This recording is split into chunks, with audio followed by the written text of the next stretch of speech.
잘못된 여름 산책으로 사랑하는 우리 강아지를 잃을 수도 있다는 사실 알고 계시나요?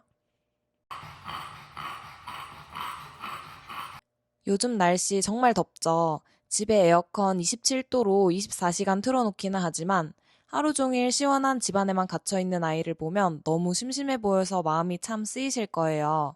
산책은 꼭 해줘야 될 것 같은데 싶다가도 막상 문 밖으로 나가려니 숨이 턱 막히는 더위에 어떻게 해야 할지 고민되시죠? 잘못된 여름 산책은 아이의 생명을 단 몇 분 만에 위협할 수 있습니다. 오늘 영상 단 몇 분만 투자해서 끝까지 시청하시면 우리 아이 열사병 걱정 없이 올여름 산책 안전하게 마스터할 수 있습니다. 지금부터 여름철 우리 아이 산책 수명을 깎아먹는 보호자의 나쁜 습관 5가지를 바로 알려드릴게요. 시작하기 전에 구독과 좋아요는 더 좋은 반려견 정보를 만드는 데 큰 힘이 됩니다. 첫 번째, 대낮에 산책 나가기입니다. 많은 분들이 잠깐 나갔다 오면 괜찮겠지라고 생각합니다. 하지만 문제는 공기가 아니라 바닥인데요.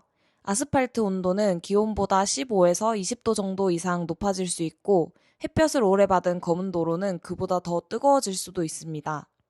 우리는 신발을 신고 걷지만 강아지는 맨발입니다. 보호자님 손등을 바닥에 5초 정도 대봤을 때 뜨겁다고 느껴진다면 아이 발바닥은 이미 화상을 입을 수도 있는 온도입니다. 발바닥 화상뿐만 아니라 몸 전체의 체온도 빠르게 올라가기 때문에 열사병 위험이 급격하게 높아집니다.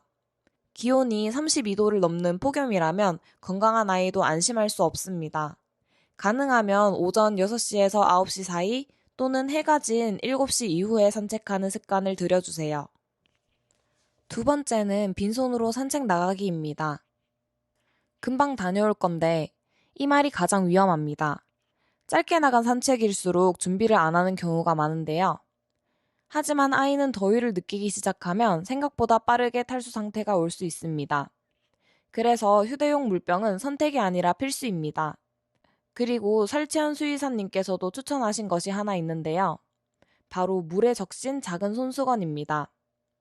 산책 중간에 배나 겨드랑이처럼 털이 적은 부위를 가볍게 닦아주면 물이 증발하면서 체온을 낮춰주는 효과를 얻을 수 있습니다.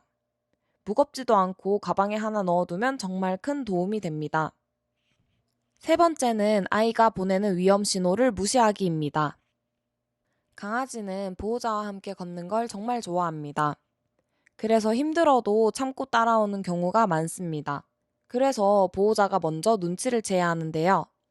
평소보다 헥헥거림이 심해지고 혀가 유난히 길게 나오거나 침이 끈적해지고 걸음이 느려지거나 주저앉으려 한다면 이미 몸이 위험 신호를 보내고 있는 것입니다. 잇몸이 붉거나 푸른빛으로 변하거나 멍한 모습까지 보인다면 열사병을 의심해야 하는 응급 상황입니다. 이럴 때 가장 중요한 건 조금만 더 걷자가 아니라 바로 산책을 중단하는 것입니다. 그리고 많은 분들이 당황해서 얼음물을 끼얹거나 몸을 차가운 물에 담그려고 하는데 오히려 너무 차가운 자극은 혈관을 수축시켜 몸에 열이 빠져나가는 것을 방해할 수 있습니다. 미지근한 물로 배와 겨드랑이, 발바닥처럼 열이 잘 빠지는 부위를 적셔주고 선풍기나 차량 에어컨 바람 등을 이용해 천천히 체온을 낮춰주는 것이 좋습니다. 그리고 응급처치를 하는 동안에도 가능한 한 빨리 동물병원으로 이동해야 합니다. 응급처치는 병원을 대신하는 것이 아니라 아이를 살리는 시간을 벌어주는 행동이라는 점을 꼭 기억해 주세요. 네 번째는 풀숲 산책을 방심하는 것입니다. 여름철 산책에서는 더위만큼 진드기와 해충도 조심해야 합니다. 저도 아스팔트가 너무 뜨거운 날에는 그늘이나 풀밭으로 산책을 나가는 경우가 많은데 후추도 냄새 맡는 걸 정말 좋아해서 자꾸 풀숲으로 들어가려고 하더라고요. 하지만 바로 그런 곳이 진드기와 해충이 숨어있기 좋은 환경입니다. 특히 진드기는 피부염뿐만 아니라 여러 질병을 옮길 수 있기 때문에 각별한 주의가 필요합니다. 가능하면 풀이 무성한 곳은 피하고 산책 후에는 귀 뒤, 겨드랑이, 발가락 사이 배처럼 털이 적은 부위를 꼼꼼히 확인해 주세요. 그리고 산책 후 확인만으로는 예방이 충분하지 않습니다. 병원에서 처방하거나 추천하는 먹는 예방약, 바르는 예방약 또는 진드기 예방 목걸이를 아이의 생활 환경에 맞게 꾸준히 사용하는 것이 가장 효과적인 예방법입니다. 산책은 집에 들어오는 것으로 끝나는 것이 아니라 아이 몸을 한번 꼼꼼히 살펴보는 것까지 산책의 마무리입니다. 5번째는 견종 특성을 고려하지 않는 산책입니다. 특히 퍼그나 시추, 프렌치 불독, 패키니즈처럼 코가 짧은 단두종은 구조적으로 열을 배출하는 능력이 떨어집니다.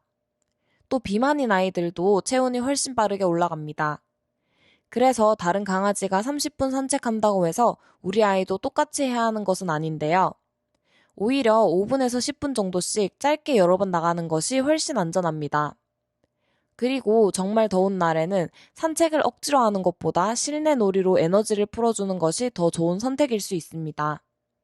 저도 한여름에는 노즈워크 장난감을 정말 많이 활용하는데요. 간식을 숨겨서 찾게 하는 노즈워크는 후각을 사용하는 활동이라서 짧게 놀아도 만족도가 높고 체력 소모도 생각보다 큽니다. 밖에서 무리하게 걷는 것보다 훨씬 안전하게 스트레스를 해소할 수 있어서 여름철에는 특히 추천드리는 방법입니다. 산책을 하루 쉬었다고 해서 나쁜 보호자가 되는 것이 아닙니다. 오히려 아이의 건강 상태를 먼저 생각하는 보호자가 가장 좋은 보호자입니다. 이렇게 여름철 산책에서 보호자들이 가장 많이 하는 실수 5가지를 알아봤습니다. 사실 오늘 알려드린 내용들은 특별히 어려운 것도 돈이 많이 드는 것도 아닙니다. 산책 시간을 조금 바꾸고 물 한 병 챙기고 아이의 신호를 한 번 더 살펴보는 것. 이 작은 습관 하나가 열사병을 예방하고 우리 아이의 건강을 지켜줄 수 있습니다. 강아지에게 산책은 하루 중 가장 행복한 시간이지만 여름에는 그 행복도 안전이 먼저입니다. 오늘부터는 조금만 더 걷자가 아니라 오늘은 여기까지를 먼저 말해주는 보호자가 되어주세요. 그 선택 하나가 우리 아이를 오래 건강하게 곁에 머물게 해줄지도 모릅니다. 오늘 영상이 도움이 되셨다면 구독과 좋아요, 알림 설정까지 부탁드리고요.